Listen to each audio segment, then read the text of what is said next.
Now, the first story, man, is, wow, this has got to be the biggest story this entire week. And I know you've seen it, so I can't wait to read some of your tweets. So send them in at The Trend Live. Kenyans are shocked after watching a video of popular entertainer Michael Masharia, who's well known as DJ Brownskin, who was recording his wife as she took poison to end her life. The video that was recorded last year was shared by BNN. And in the video, you can see DJ Brownskin's wife, known as Sharon Jerry, having a conversation with him as she goes on to take something that is in a cup alleged to be poison as the DJ watches and records it. Now, I don't know if we can, I don't think there's any bits of it that we can play because, of course, it's quite graphic. But I want to hear what you guys have got to say.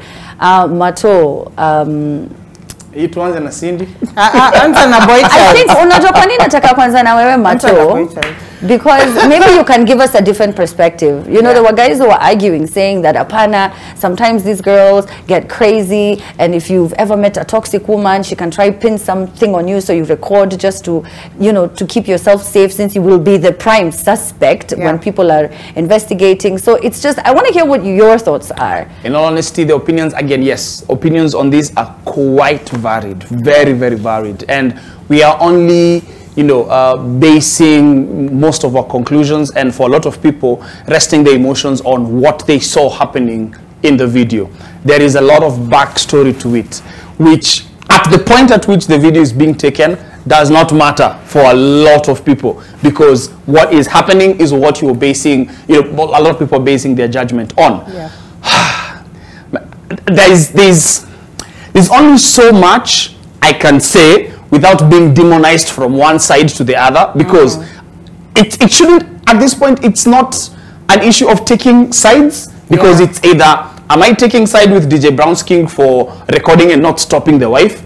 Am I taking the side of the wife for taking poison because she was frustrated enough to get to the point of taking the poison?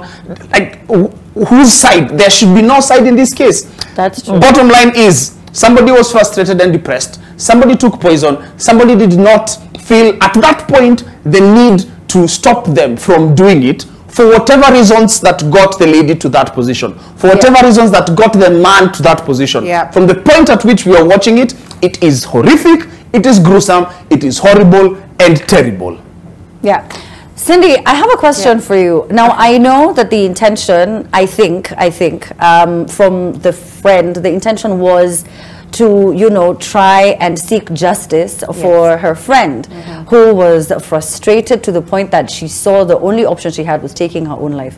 But the video has now been shared. The internet never forgets, and she has young children who have to not only grieve the loss of their mom, but then they have to be reminded of it and see it as it was happening, and they were there. What are your thoughts about the video being shared? Do you think that there was, is it justifiable? Do you think, yes? Well, as long as you press the record button, you have to know that wherever the video lands, you sort of gave consent, or were aware, or you know, there was a possibility of it being shared. That is why when people take nudes and share, even if it's for your personal use, you're always told, you know, it could always land in the wrong hands. So for me, the issue is not even the recording. I watch a lot of Judge Judy, and Judge Judy always says, you can't tell me what somebody told you, that is hearsay.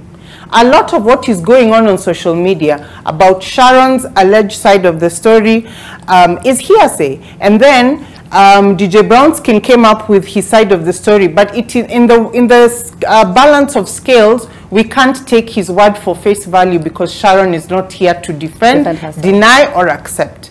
So I'm going to change the narrative to the child, who saw their mother writhing in pain, and now it's all over social media, and I'm so happy the version of the video I saw blacked out the child's face, so I don't know how he looks like. Is it a he or a she? It's a he, right? It's a boy. It's a boy. I don't know how he looks like, but it is, my thoughts and prayers are with the child, because you know what? Sharon, rest her soul in peace. DJ Brownskin are adults. and both of them made choices as adults. This child did not have a choice in whatever circumstances and whichever way this thing went on. So my thoughts and prayers are with this child. I pray that he is surrounded with love, therapy, he is surrounded with comfort, because if he traumatized us and we are third-party viewers, you can imagine him living it every day for the rest of his life. It's a memory that he cannot, you know, run away from or erase. So my thoughts are with the child. The rest are adults, and they made a choice, good or bad. They made choices. They made a choice, and the baby didn't have any choice to make. The decisions were made for him. That's why I asked you that same question, because I knew, and Cindy will go on to talk about this even after we go on commercial, after the show ends. She just, every time there's a child involved, it just, even for me too. Mariam, thoughts? I agree completely with Cindy. I think the child did not have to be a part of it. Also, the nanny who was asked to give milk, you know, you're just doing your job, and then suddenly you're brought into something that has nothing to do with you, that will also leave you scarred as well. The rumors and the theories around why what happened they're vast, and like Cindy said, it's hearsay, so they're neither here nor there. But I think what we do know from the video is I saw carelessness, to be honest. I understand that things could have happened in the past that could have made DJ Brownskin want to record and maybe absolve himself, or maybe he thought it was a bluff and he called it, or whatever. However, to watch, I don't know, the mother of your child do that and not put a stop to it, and not call for help, and not try and find, you know, something. I find that to be a level of carelessness that is never, I don't even understand it, especially with your child in the house that you share. I don't even understand how he was just able to sit and record that. I think it's easy to say, you know, we don't know the backstory, but with what we do have, I don't know, I feel terrible for the child, the nanny, and I think there is what is it, aiding suicide is a crime, so I think it's something that needs to be looked into. I don't know if that counts as aiding or just, the jury's still out on that, whether it is aiding or just standing by, because he didn't force her to because they didn't tell her, or, you know, but still, I mean, and we've all been in relationships, and we all know people can be very, very toxic.